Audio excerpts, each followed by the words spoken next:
ڕۆژ بە ڕۆژ نرخی بای دلاری ئەمریکی بەرامبەر بە دیناری عێراقی ڕوو لە هەڵکشانە بە جۆرێک ئەمڕۆ لە بازاڕەکانی سلێمانی نرخەکەی بە جۆرێ بەرزەوە بۆ کە لە 2 ساڵی ڕابردوو نەگەیشتەوە بە واسەکە 100 دلاری ئەمریکی گەیشتووە بە 149800 تا 850 دینار. جەبار گۆران وتەبێژی بازاری دراوەکەی سلێمانی میوانمە لە زاری خۆیەوە وردەکارەکانی بۆی واگوازینەوە. کاک جەبار سڵاو لێ بەسپاس بۆ دەرفەتەکە. نرخی دلاری ئەمریکی ئەمڕۆ چۆنە لە بازار؟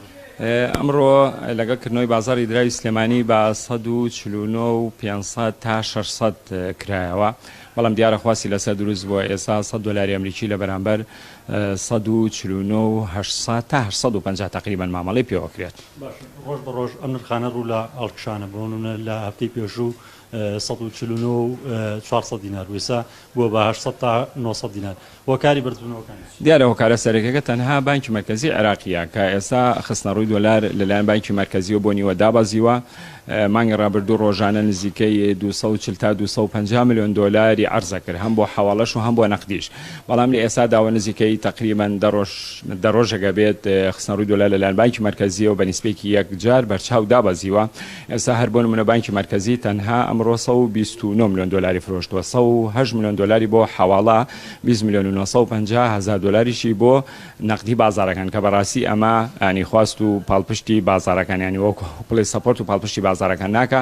بە زۆرێک لە زۆرەکان خۆی شۆرایی لەسەر دۆلاری ئەمریکی زیاد کردو بەرزی کردێتەوە بەڕاستی. بەڵام بە حەقەت ینی زۆر نامەنتیق و نالۆژیکە لە کاتێکە بانکی مرکزی عێراقی خۆی دۆلار بە 146 ئەفرۆشێت، 100 دلار بە 146 هزار دینار ئەفرۆشێت، لە بازارەکانە نزیکەی 150 بێت.